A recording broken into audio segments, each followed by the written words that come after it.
Hi, and welcome to the Primo Ceramic Grills channel. I'm Daryl Schultz. In this video, we're going to look at low and slow cooking. We've got a lot of requests on the website about really how to set up your grill to maintain a temperature of 200, 225, 250 so that you can smoke brisket, ribs, pork shoulders. And it's very simple to set up, but there's just a few tips that I want to give you. So we're going to go through each step, all the way through charcoal, all the way to maintaining that temperature. And so let's go ahead and get started. Alright, now before we get started, I want to talk to you about two really important aspects of being able to achieve those low temperatures. One is airflow and the other is charcoal. So what I've gone ahead and done is I've emptied out all the old charcoal, the ash, so my grill is completely clean. There's not going to be any restriction to the airflow at all. And number two is I'm starting with a fresh bag of charcoal. The largest pieces of charcoal are going to be at the very top of the bag. What you don't want to do is use a bag that's half full because you're going to end up with smaller pieces, and you don't want to dump it right into there. So what we're going to do first is we're going to build a mound of charcoal. So I'm going to take the cooking grates out, and it's a little bit of a dirty process. I don't really mind getting my hands dirty to smoke a good brisket. So what we're going to do is got a bag of Primo charcoal here, and what I'm going to do is I can see in the top of the bag that I've got some very large pieces like this. And so what I'm going to do is I'm just going to reach in and grab some of those large pieces and start building a mound until I'm about 2/3 of the way full. I actually want it to be just a couple inches away from the bottom of the drip pans. So I'm going to build that mound and I'll be back in just a minute. Now that I've got the mound of charcoal built, before we light that charcoal, I just want to show you two tips that I use that help not only for cleanup, but it just makes less smoke as well. For both of my heat deflector plates, instead of just putting them in, they are porous material, so any drippings, anything that falls on them, is going to create a lot of extra smoke, and that's going to be extra smoke from old food. So what I do is I just wrap them in aluminum foil, and then every few cooks I just replace that. And a lot of people have asked me about smoking wood, how to get a lot of smoke going. And what I do, I have a little trick that I use.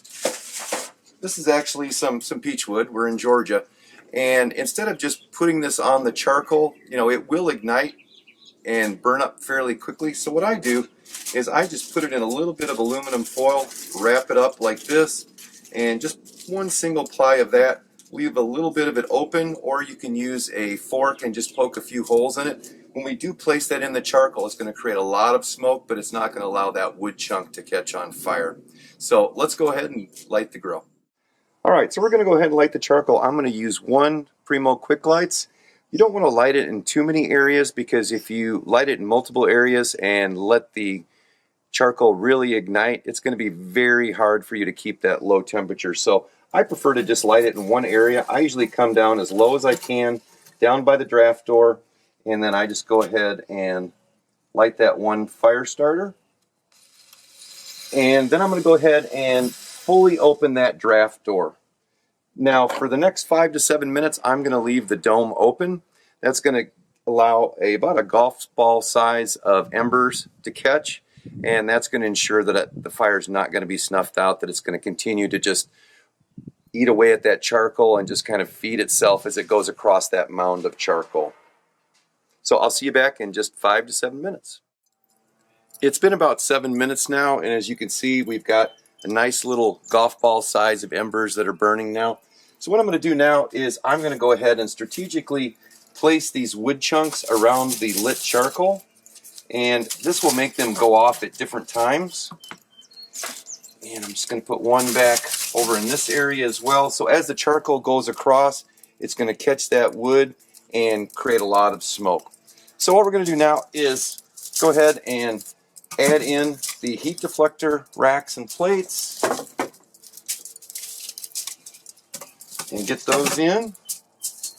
And if you're going to use a drip pan, you can use one that's about 2.5 to 2 3/4 inch high, and that will work just right with the cooking grates, as you can see. So now I'm going to put this in, and we're going to go ahead and close the dome. I'm going to go and open up the top vent all the way open. The draft door is all the way open. I'm going to wait for that temperature to come up to about 200 degrees. When it gets there, I'll be back, and then I'll show you the settings for the draft door and the top vent. Alright, it's been about 10 minutes. We're at 200 degrees right now. Now, depending on your setup, it may take 15 minutes, it may take a little bit less, but for us it's been about 10 minutes. So what I'm going to do right now, I'm going to close the top vent, and I'm going to open up that daisy wheel just about a third of the way. And what I do down here is I put my little finger in, move it down for the draft door, and then I just close it a little bit more so it's about 1/4 of an inch open.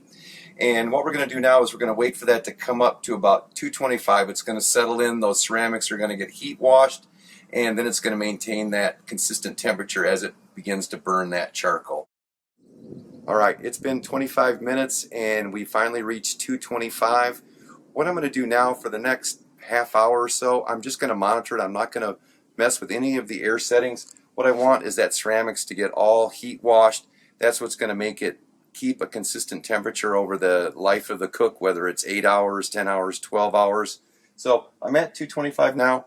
I'm just going to relax, check it, make sure that it's all ready, and right now I'm going to go ahead and put the food in and look for a delicious meal in several hours from now. Now, this is a basic low temperature cook. There are a lot of variations to it. What we would love for you to do is, if you've got comments, questions, ways that you do things differently than this cook, we'd love for you to comment below right there. And if you do have any questions about this, feel free to comment as well. But go to primogrill.com too if you have questions outside this video. And thanks for watching.